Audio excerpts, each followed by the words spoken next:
اکثر حصہ تلاوت کر لیا گیا ہے۔ کل انشاءاللہ تعالی سورہ توبہ کا اختتام ہوگا۔ اللہ تعالی ہمیں اپنے حبیب کریم علیہ السلام کے صدقے قرآن مجید فرقان حکیم کے نور سے منور فرمائے۔ نبی اکرم نور مجسم شفیع معظم جان عالم صلی اللہ علیہ وآلہ وسلم کی تعظیم، آپ کا حکم ماننا، آپ کی توقیر، آپ کا ادب اللہ رب ذوالجلال نے تمام اہل ایمان پر فرض کر دیا ہے، اور یہ فرض تمام عبادات سے زیادہ اہم ہے۔ اللہ تبارک و تعالی جل جلالہ نے جتنی عبادات فرض کی ہیں، نماز ہے، روزہ ہے، حج ہے، زکوٰۃ ہے، اس کے علاوہ اللہ تعالیٰ نے جو ایک مسلمان کو حکم دیا ہے، سب میں اہم یہ ہے کہ اللہ تعالیٰ کے محبوب علیہ السلام کی تعظیم اور توقیر سب سے مقدم ہے۔ کتنی مقدم ہے؟ بعض لوگ پوری زندگی نماز کی تبلیغ کرتے ہیں، روزے کی تبلیغ کرتے ہیں، حج کی تبلیغ کرتے ہیں، دیگر احکامات کی تبلیغ کرتے ہیں، لیکن رسول کریم علیہ السلام کے ادب اور تعظیم کی تبلیغ نہیں کرتے، تو ان کی سوچ اور ان کی فکر قرآن کے مطابق نہیں ہے۔ آئیے سنیے قرآن کیا فرماتا ہے، اللہ تعالیٰ جل شانہ کا پاک کلام کیا فرماتا ہے۔ اللہ کریم کا کلام فرماتا ہے، یا ایھا الذین آمنوا استجیبوا للہ وللرسول اذا دعاکم لما یحییکم۔ اے ایمان والو، جب تمہیں اللہ اور اس کا رسول بلائے تو حاضر ہو جاؤ۔ جب تمہیں اللہ اور اس کا رسول بلائے تو حاضر ہو جاؤ۔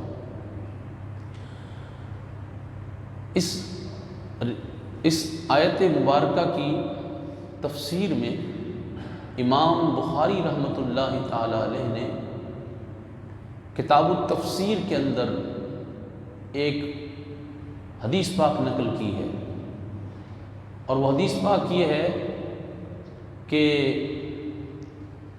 نبی اکرم نور مجسم شفیع معظم صلی اللہ علیہ وآلہ وسلم کے ایک صحابی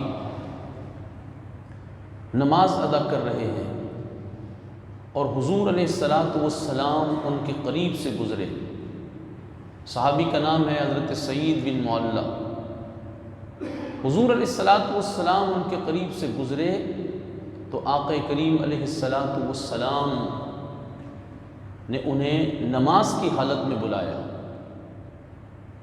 حضور علیہ السلام کے وہ صحابی نماز مکمل کر کے حضور پر نور صلی اللہ علیہ وآلہ وسلم کی خدمت اقدس میں حاضر ہوئے۔ نبی کریم علیہ السلام نے ان سے پوچھا کہ میں نے تمہیں بلایا تھا، تم آئے نہیں۔ عرض کی، یا رسول اللہ، میں نماز ادا کر رہا تھا، نماز مکمل کرتے ہی حاضر ہو گیا۔ تو حضور علیہ السلام نے قرآن کریم کی اس آیت کی تلاوت فرمائی، کیا تم نے قرآن نہیں پڑھا؟ یا ایھا الذین آمنوا استجیبوا للہ وللرسول اذا دعاکم لما یحییکم۔ اے ایمان والو، جب تمہیں اللہ اور اس کا رسول بلائے تو فوراً حاضر ہو جاؤ۔ اب غور کیجئے، نماز کس کے لیے پڑھ رہے تھے؟ کس کے حکم پہ پڑھ رہے تھے؟ اللہ کے حکم پہ۔ لیکن رسول کریم علیہ السلام انہیں نماز کی حالت میں بلاتے ہیں، وہ حاضر تاخیر سے ہوتے ہیں، تو نبی کریم علیہ السلام فرماتے ہیں کہ تم نے قرآن نہیں پڑھا؟ مراد یہ تھی کہ جب ہم نے تمہیں بلا لیا تھا تو سب عبادتوں پر مقدم ہماری تعظیم، ہماری توقیر ہے، لہٰذا تمہیں نماز کی حالت میں وہیں سے نماز کو چھوڑ کر ہمارے پاس آ جانا چاہیے۔ آپ اندازہ فرمائیں، قرآن نے فیصلہ کر دیا ہے کہ رسول اللہ کا ادب اور تعظیم یہ تمام اعمال سے زیادہ اہم ہے۔ اور علماء نے لکھا کہ اگر کسی کی قسمت جاگ جائے اور حضور علیہ الصلاۃ والسلام اس کو نماز کی حالت میں بلا لیں، تو جہاں سے حضور نے اس کو بلایا نماز میں، جہاں پر وہ تھا وہیں سے وہ نماز کو چھوڑ دے اور حضور کی بارگاہ اقدس میں حاضر ہو جائے۔ اب نماز ٹوٹتی ہے کن چیزوں سے؟ نماز ٹوٹتی ہے قبلے سے پیٹھ کوئی کر لے، نماز ٹوٹتی ہے کوئی نماز میں چل پڑے، نماز ٹوٹتی ہے کوئی نماز میں کسی سے بات کر لے۔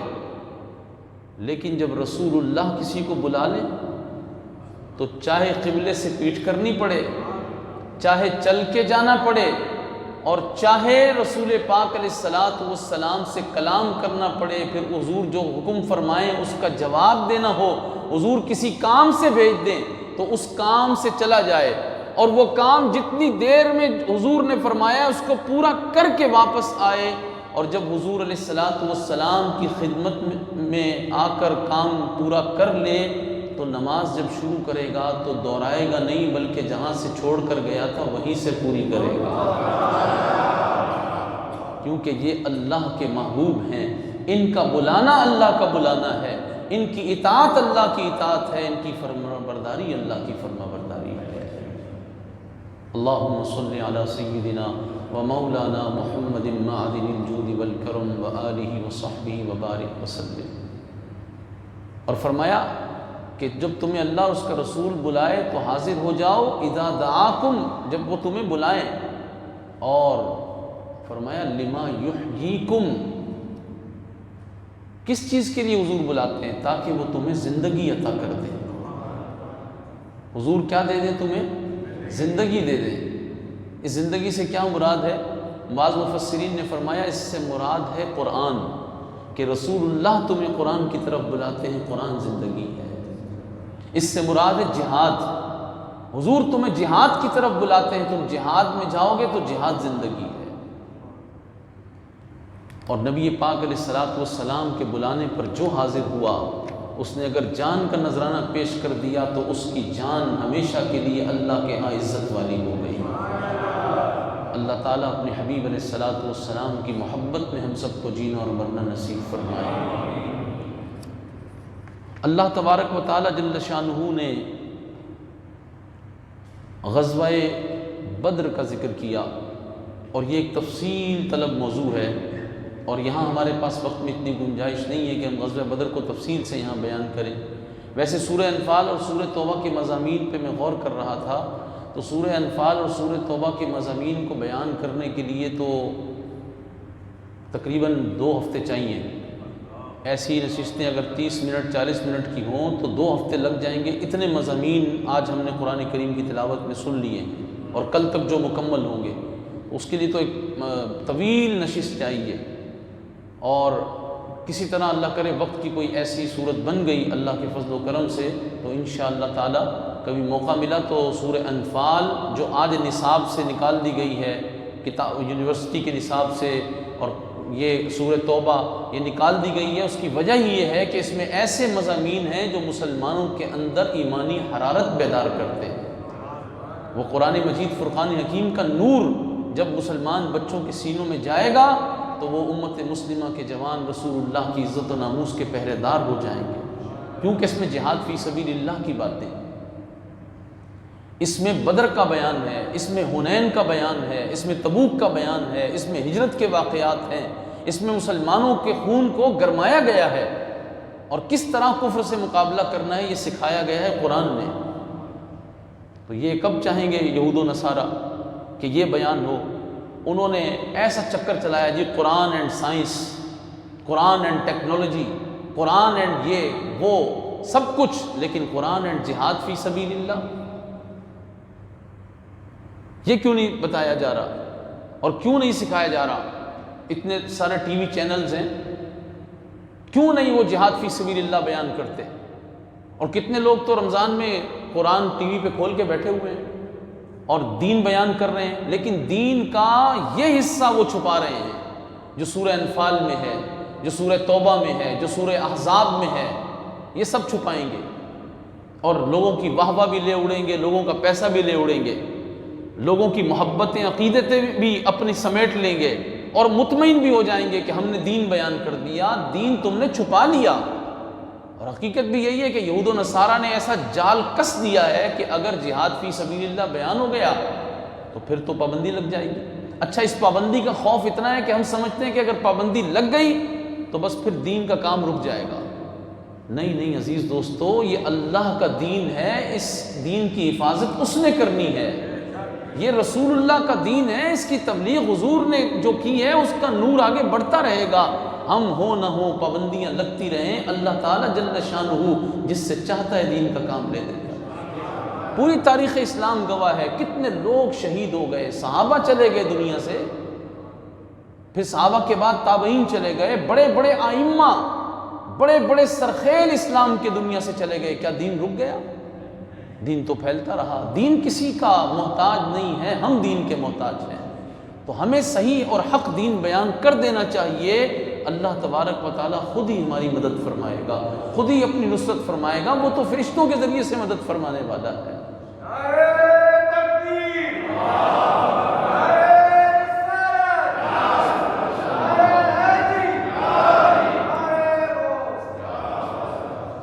اذ یریکہم اللہ فی منامک قلیلا، اللہ کریم فرماتا ہے جب کہ اے محبوب اللہ تمہیں کافروں کو تمہاری خواب میں تھوڑا دکھاتا تھا۔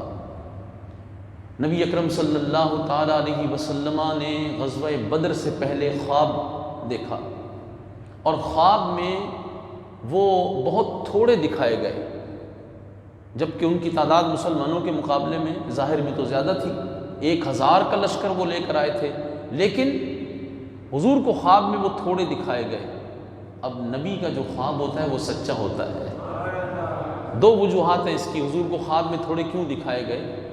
ایک وجہ تو یہ ہے کہ نبی اکرم صلی اللہ تعالیٰ علیہ وسلم کو تھوڑے کفار دکھائے گئے، کیوں کہ جو بدر میں کفار آئے تھے ان کے اندر بہت سارے ایسے تھے جنہیں اللہ تعالیٰ نے بعد میں اسلام سے مشرف فرما دیا، تو جو کافر تھے وہ تھوڑے ہی تھے، اور باقی جو مارے گئے بہت سارے اس کے اندر کافر، تو جو بچتے تھے وہ انہیں ایمان نصیب ہوا، تو کافر تھوڑے ہی بچے تھے، اس لیے حضور علیہ السلام کو وہ تھوڑے دکھائے گئے، اور اس میں مسلمانوں کی مدد بھی تھی، اور اس قدر جب میدان جنگ میں مسلمان بدر میں پہنچے، حضرت عبداللہ ابن مسعود رضی اللہ تعالیٰ عنہ فرماتے ہیں کہ میں نے اپنے برابر والے سے کہا لگتا ہے کہ یہ 70 آدمی ہوں گے، تھے کتنے؟ 1000۔ عبداللہ ابن مسعود کہتے ہیں میں نے برابر والے سے کہا کہ 70 ہوں گے، اس نے کہا شاید 100 ہوں، شاید 100 ہوں۔ اللہ تعالیٰ نے مسلمانوں کے دلوں کے اندر ان کفار کی جو کثرت تھی اس کو قلت میں تبدیل کر دیا تھا، کیونکہ اللہ تعالیٰ جہاد فی سبیل اللہ کرنے والوں کی مدد فرماتا ہے، جہاد فی سبیل اللہ والوں کی مدد ہوتی ہے۔ تو غزوہ بدر کا یہ بیان ہوا، اور انشاءاللہ تعالی ہم اس کو آگے بیان کریں گے۔ قرآن مجید فرقان حکیم فرماتا ہے وَإِن يُرِيدُوا أَن يَخْدَعُوكَ فَإِنَّ حَسْبَكَ اللَّهُ، اور اگر وہ تمہیں فریب دینا چاہیں تو بے شک اللہ تمہیں کافی ہے۔ آج آپ دیکھ رہے ہیں کہ وطن عزیز پاکستان کے اندر بھی اور جہاں جہاں لوگ توحید کا نام لے کے امت مسلمہ کو معاذ اللہ مشرک قرار دینے کی کوششیں کر رہے ہیں، وہاں وہ ایک نعرہ بہت بلند کرتے ہیں، کہتے ہیں میرے لیے اللہ کافی ہے، کیونکہ قرآن میں ہے فَقُلْ حَسْبِيَ اللَّهُ، تم فرما دو میرے لیے اللہ کافی ہے۔ تو بات تو حقیقت ہے، قرآن نے یہی فرمایا ہے کہ اللہ کافی ہے، یا کافی انت الکافی، اللہ کافی ہے، لیکن اللہ کافی ہے اس کا یہ معنی نہیں ہے جو شیطان بیان کر رہا ہے، اور اس کے ذریعے سے مسلمانوں کو معاذ اللہ مشرک کہا جا رہا ہے کہ میرے لیے اللہ کافی ہے۔ اب اللہ تبارک و تعالیٰ کے پیاروں سے مدد نہیں مانگی جاتی۔ چلیے قرآن سے فیصلہ کروا لیتے ہیں۔ قرآن فرماتا ہے وَإِن يُرِيدُوا أَن يَخْدَعُوكَ فَإِنَّ حَسْبَكَ اللَّهُ، اور اگر وہ تمہیں فریب دینا چاہیں تو بے شک اللہ تمہیں کافی ہے۔ اب اس آیت میں کیا آیا؟ اللہ تمہیں کافی ہے۔ سنیے، ابھی آیت مکمل نہیں ہوئی۔ هُوَ الَّذِي أَيَّدَكَ بِنَصْرِهِ، وہی ہے جس نے تمہاری مدد کی اپنی خاص مدد سے۔ یہاں بھی اللہ کی مدد کا ذکر ہے، تو اب مددگار تو صرف اللہ ہے، کافی تو صرف اللہ ہے، اب کسی اور سے مدد کا تصور نہیں ہونا چاہیے، بس اللہ کافی ہے۔ اگر کسی اور سے مدد مانگیں گے تو شرک ہو جائے گا۔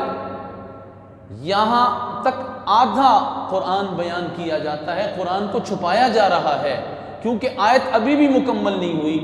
آیت کریمہ میں کیا فرمایا گیا؟ فرمایا گیا هُوَ الَّذِي أَيَّدَكَ بِنَصْرِهِ، اللہ وہ ہے جس نے تمہاری مدد فرمائی اپنی خاص مدد سے، وَبِالْمُؤْمِنِينَ، اور مومنوں کے ذریعے سے تمہاری مدد فرمائی۔ تو مومنوں کو بھی اللہ نے مددگار بنا دیا ہے۔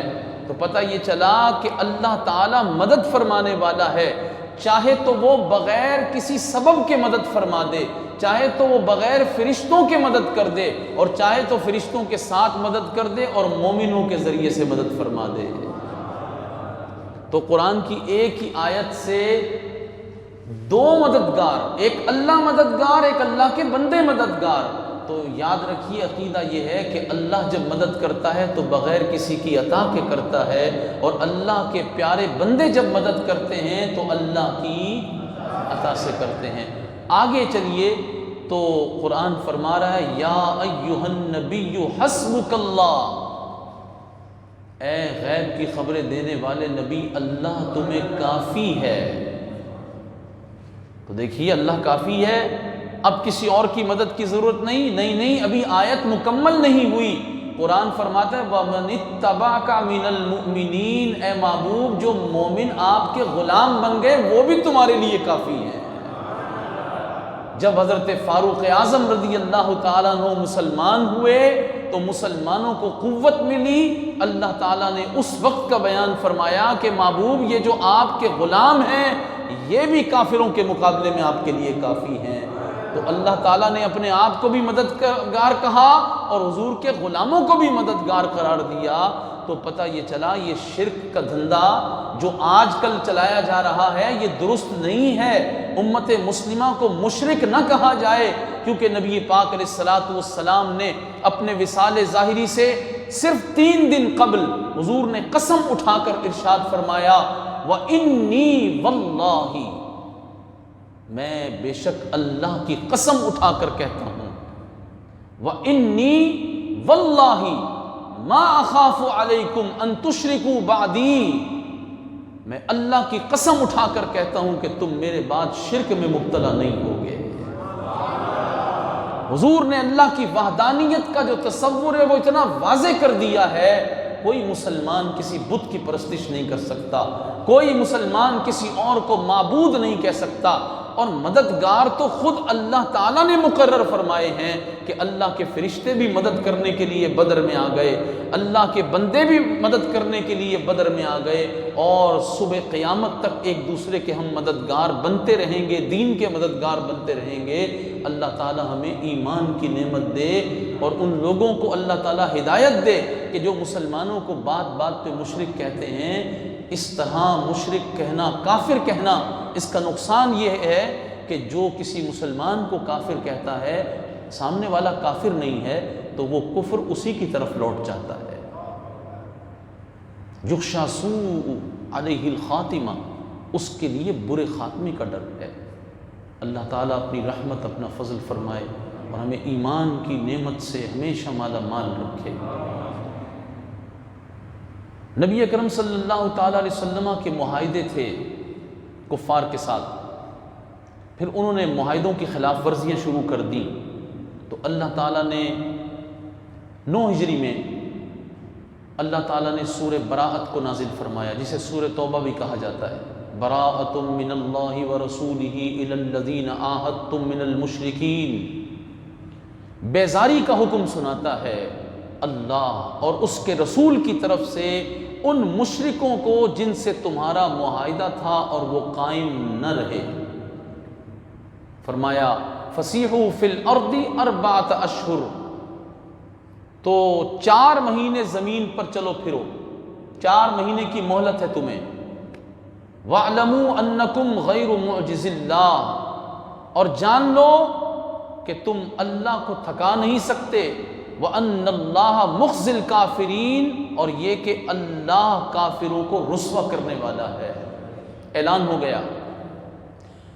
نبی کریم علیہ السلام نے سیدنا صدیق اکبر رضی اللہ تعالیٰ عنہ کو امیر حج مقرر کیا، ان کو حضور نے حج کے لیے امیر مقرر کر کے بھیجا، اور پیچھے سے حضرت علی المرتضیٰ کرم اللہ تعالی وجہہ الکریم کو بھی حضور نے روانہ فرمایا، اور سورہ براءت کی یہ آیات حضور نے ان کو تلاوت کرنے کے لیے، مسلمانوں کو بتانے کے لیے حج کے موقع پر بھیجا۔ تو حضرت سیدنا صدیق اکبر کو حضور نے امیر مقرر کیا، اور حضرت علی المرتضیٰ کو پیچھے بھیجا قرآن سنانے کے لیے۔ تو اس میں ایک نقطہ یہ بھی ہے کہ حضرت سیدنا صدیق اکبر کو حضور نے مقدم رکھا، مسلمانوں کا امیر بنایا، حضرت علی کو آپ نے پیچھے بھیجا تاکہ پتہ چل جائے کہ رسول پاک علیہ السلام نے جس کو افضل کیا ہے، امیر حج بھی ان کو بنایا، اور اپنی حیات ظاہری میں حضور علیہ السلام نے اپنے مصلی امامت پر بھی سیدنا صدیق اکبر کو کھڑا کیا۔ 17 نمازیں سیدنا صدیق اکبر نے حضور کی موجودگی میں، حضور کی ظاہری حیات میں حضور کے مصلی پر پڑھائیں۔ اور سیدنا صدیق اکبر رضی اللہ تعالیٰ عنہ جب حضرت علی رضی اللہ تعالیٰ عنہ کو حضور نے پیچھے سے بھیجا، تو جس مقام پر سیدنا صدیق اکبر موجود تھے، فجر کی سنتیں پڑھ چکے تھے، اتنے میں آواز آئی اونٹنی کی۔ جیسے ہی اونٹنی کی آواز آئی، آج تو لوگوں سے خاتم النبیین نہیں کہا جا رہا، رسول پاک علیہ السلام کے دین کے خلاف کیسی کیسی سازشیں ہو رہی ہیں، اور دعویٰ ہے ریاست مدینہ کا، اور وہاں کیا عالم ہے، جو ریاست مدینہ کے والی بننے والے ہیں ان کی کیفیت کیا ہے۔ اللہ اکبر۔ سیدنا صدیق اکبر رضی اللہ تعالیٰ عنہ اور صحابہ نے ابھی سفر حج میں ہیں اور سنتیں پڑھ لی ہیں، حضرت علی المرتضیٰ آئے ہیں، لیکن آواز آئی اونٹنی کی۔ سیدنا صدیق اکبر نماز پڑھنے سے رک گئے، نماز پڑھانی تھی آپ نے، رک گئے آپ نے فرمایا یہ آواز تو رسول اللہ کی اونٹنی کی ہے۔ حضور کی اونٹنی تھی جدعا، اس کا نام تھا جدعا۔ کہا یہ تو حضور کی جدعا اونٹنی کی آواز ہے، 3 اونٹنیاں تھی حضور کی، یہ بھی پہچانا کہ کون سی کی آواز ہے۔ کہا یہ تو جدعا کی آواز ہے، اس کا مطلب ہے رسول اللہ آ گئے۔ کہا حضور آ گئے تو اب ہم نماز نہیں پڑھا سکتے، اب رسول اللہ نماز پڑھائیں گے۔ پھر حضرت علی المرتضیٰ آئے تو حضور علیہ السلام ان کی اونٹنی کو دیکھا، حضرت علی کو دیکھا، کہا کہ حضور نے مجھے بھیجا ہے۔ کہا آپ امیر بن گئے ہیں تو آپ امامت کیجئے۔ کہا نہیں امیر تو آپ ہی ہیں، مجھے تو حضور نے سورہ براءت کی آیات دے کر بھیجا ہے کہ مشرکین کے ساتھ اب معاہدے ختم ہیں، 4 مہینے کی مہلت ہے ان کے پاس، چلیں پھریں، اس کے بعد ان سے تمام معاہدے ختم ہیں، یا تو اسلام قبول کریں یا پھر جہاد ہوگا۔ اعلان کر دیا گیا۔ حضرت علی المرتضیٰ کرم اللہ تعالی وجہ الکریم آئے اور آپ نے پھر اعلان کیا اس سال کے بعد کوئی مشرک کعبہ معظمہ کے پاس نہ آئے، یہ ہے اسلام۔ اس کے بعد دوسری بات آپ نے فرمائی، کوئی شخص برہنہ ہو کر، یعنی وہ کپڑے اتار کے کعبے کا طواف کرتے تھے، کہا کوئی شخص برہنہ ہو کر کعبہ معظمہ کا طواف نہیں کرے گا۔ پھر فرمایا جنت میں مومن کے علاوہ کوئی داخل نہیں ہوگا۔ پھر فرمایا یہ کہ جس کا رسول پاک علیہ السلام کے ساتھ عہد ہے وہ عہد اپنی مدت تک رہے گا، اور جس کی مدت معین نہیں ہے اس کی مدت 4 ماہ تک ہے۔ مشرکین کہنے لگے جاؤ نبی پاک علیہ الصلوۃ والسلام کو یہ کہہ دو کہ ہم نے عہد توڑ دیا ہے اور ہمارے ان کے درمیان کوئی عہد نہیں ہے، بس نیزہ بازی ہوگی، تیغ زنی ہوگی، تلوار چلے گی۔ تو نبی پاک صلی اللہ تعالیٰ علیہ وآلہ وسلم نے بھی جہاد فی سبیل اللہ کا اعلان فرما دیا ان کے ساتھ۔ تو عزیز دوستو، پتہ چلا کہ نبی کریم صلی اللہ تعالیٰ علیہ وآلہ وسلم نے سیدنا صدیق اکبر کو بھی فضیلت دی اور حضرت علی المرتضیٰ کو بھی فضیلت دی، اور مشرکین کے ساتھ مسلمانوں کے معاہدے ختم ہو گئے۔ اب ایک اور اہم موضوع، اللہ تبارک و تعالی جل شانہ ارشاد فرماتا ہے اجعلتم سقایۃ الحاج وعمارۃ المسجد الحرام کمن آمن باللہ والیوم الآخر وجاہد فی سبیل اللہ لا یستوون عند اللہ۔ بہت اہم بات ہے۔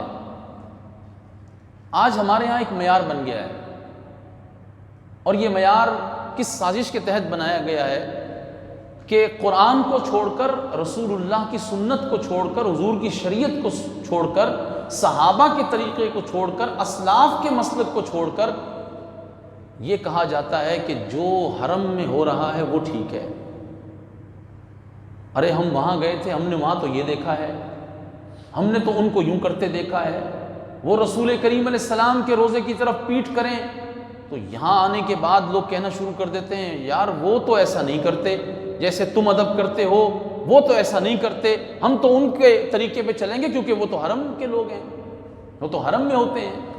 نبی کریم علیہ الصلوۃ والسلام کے روزہ اطہر کے پاس بیٹھ کر باقاعدہ ہنسی مذاق کی باتیں کر رہے ہوتے ہیں، مکۃ المکرمہ کے اندر بیٹھ کر امت مسلمہ کو معاذ اللہ مشرک قرار دے رہے ہوتے ہیں، وہاں بیٹھ کر دین کے خلاف باتیں کر رہے ہوتے ہیں، بے ادبی کی پوری تبلیغ وہ کر رہے ہوتے ہیں۔ تو کہتے ہیں جی وہ تو یہ کہہ رہے تھے، تو ہم انہیں جب یہ کہتے ہیں کہ جناب وہ یہ کہہ رہے تھے یہ کوئی دلیل نہیں ہے، دلیل تو قرآن ہے، دلیل تو رسول اللہ کا دین ہے، حضور کی شریعت ہے، لیکن لوگوں کی سمجھ میں نہیں آتا۔ تو آئیے قرآن سے اس مسئلے کو حل کرتے ہیں۔ قرآن کیا فرماتا ہے؟ اجعلتم سقایۃ الحاج وعمارۃ المسجد الحرام، کیا تم حاجیوں کو پانی پلانا یعنی حاجیوں کی خدمت کرنا اور مسجد حرام کی خدمت کرنا، کمن آمن باللہ والیوم الآخر وجاہد فی سبیل اللہ، کیا تم اس کے برابر سمجھتے ہو کہ جو اللہ پر ایمان لائے، آخرت پر ایمان لائے، اللہ کی راہ میں جہاد کرے وہ، اور حرم کی خدمت کرنے والے اور مسجد حرام کی تعمیر کرنے والے، مسجد حرام کی تزئین و آرائش کرنے والے، خادم الحرمین کہلانے والے، یہ برابر ہیں؟ یعنی ایمان والے اور خادم الحرمین کہلانے والے برابر ہیں؟ قرآن پوچھتا ہے۔ پھر قرآن خود ہی فرماتا ہے لا یستوون عند اللہ، وہ دونوں اللہ کے نزدیک برابر لازمی نہیں ہے کہ جو بندہ حرم کا خادم ہے اس کا ایمان بھی اللہ کو پسند ہے، لازم نہیں ہے کہ جو حرم کے اندر بیٹھا ہے رسول اللہ کی بے ادبیاں کر رہا ہے اب وہ اللہ کا پیارا بن جائے گا۔ اللہ فرماتا ہے لا یستوون عند اللہ، وہ دونوں برابر نہیں ہو سکتے۔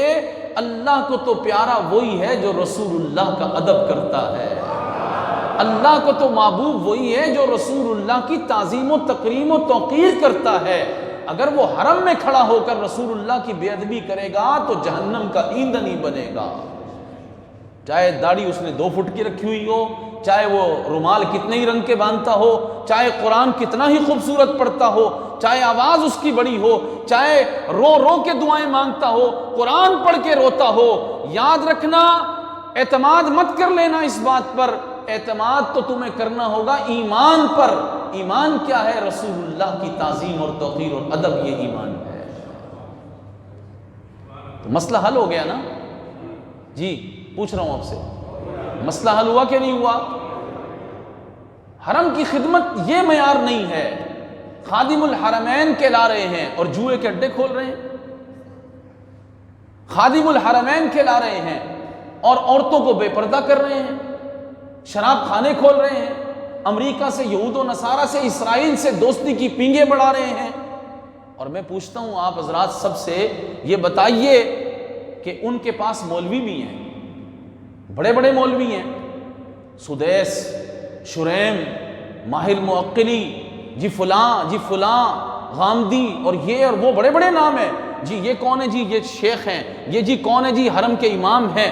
تو اگر حرم کا امام ہے تو پھر قرآن پڑھ کے ان کو کیوں نہیں بتاتا کہ اللہ نے سود کو حرام کیا ہے، اللہ نے شراب کو حرام کیا ہے، اللہ نے بے حیائی سے منع کیا ہے؟ تم جو جوئے کے اڈے کھول رہے ہو، شراب خانے کھول رہے ہو، تم اسرائیلیوں کو یہاں بلا رہے ہو، تم امریکہ کو جو یہاں بلا رہے ہو، پورے عالم اسلام کو تم نے جو ہے وہ نیچا سر کرنے پر مجبور کر دیا ہے۔ تمہاری حرکتوں کی وجہ سے لگتا یہ ہے کہ تم یہود و نصارہ کی پوری ایجنٹی کر رہے ہو، تو وہ مولوی انہیں قرآن پڑھ کے کیوں نہیں سنا رہے؟ ان کا حج کا خطبہ جہاد فی سبیل اللہ پر مبنی کیوں نہیں ہے؟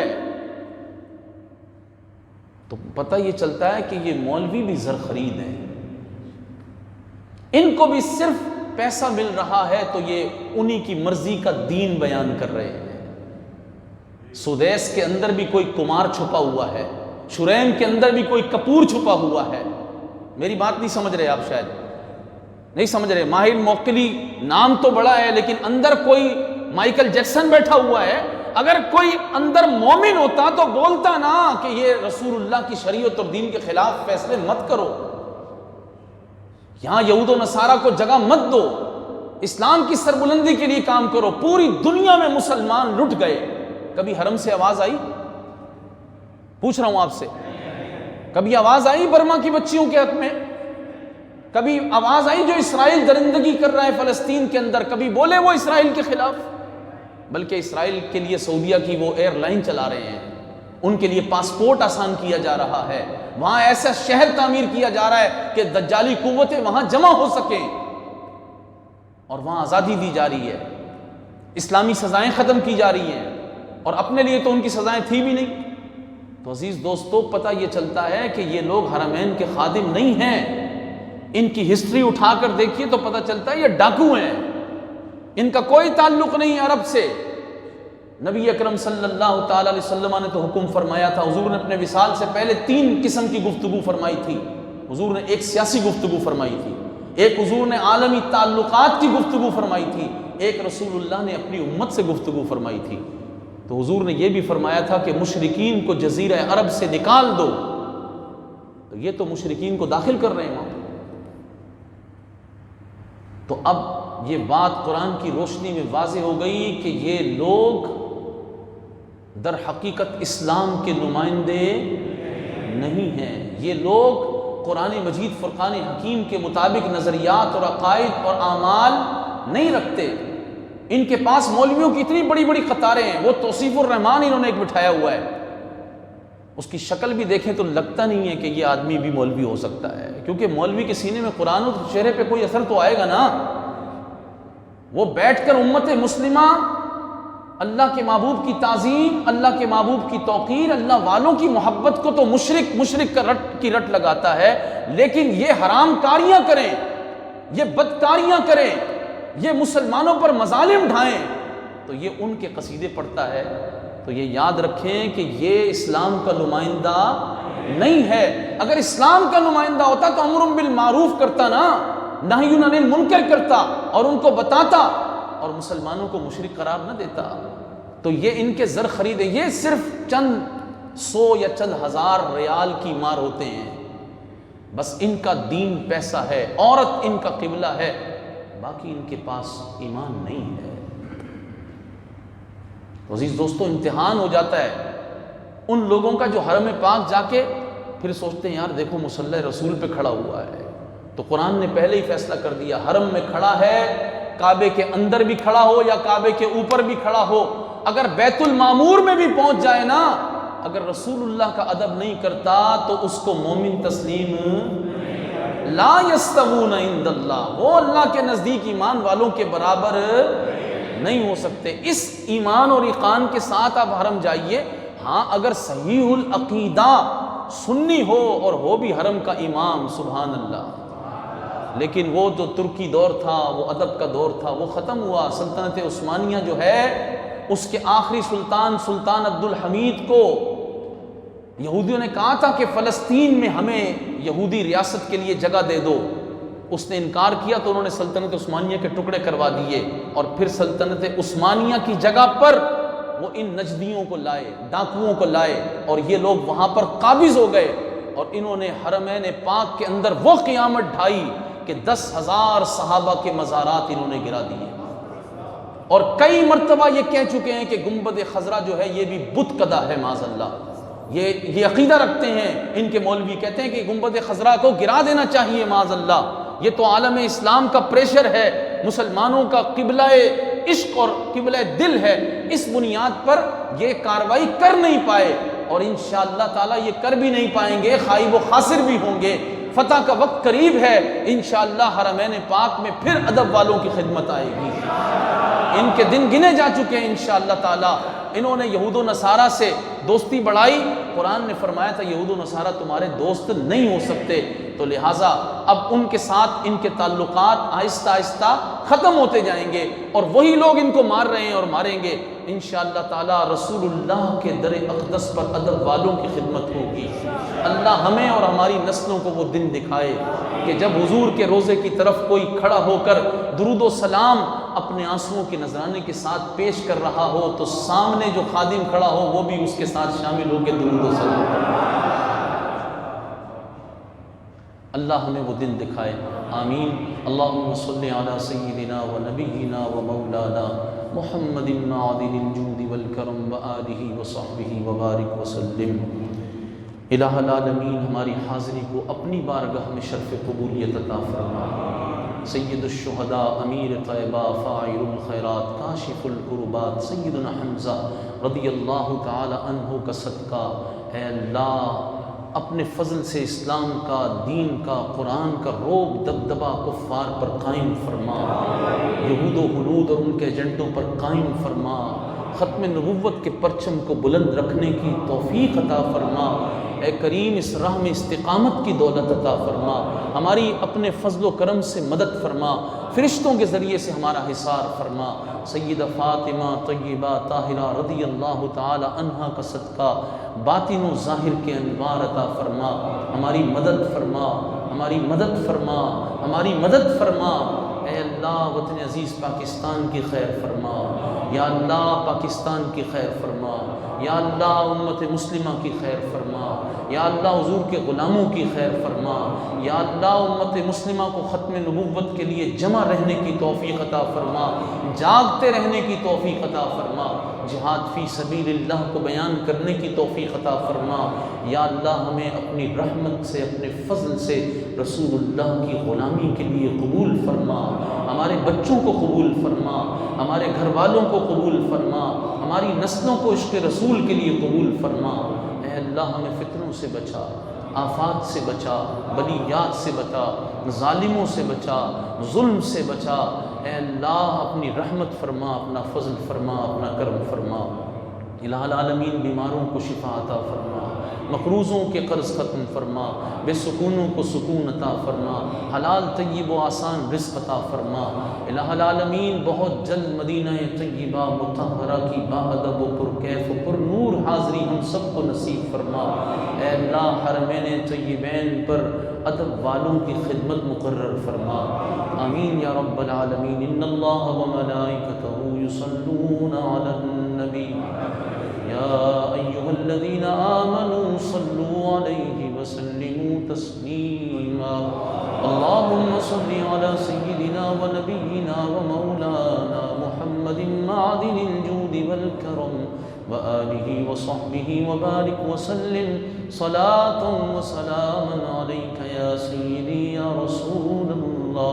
جب دم واپسی ہو یا اللہ، نگاہوں کے سامنے ہو مکین گنبد خضرا، دید ہوتی رہے دم نکلتا رہے اور لب پہ ہو لا الہ الا اللہ محمد الرسول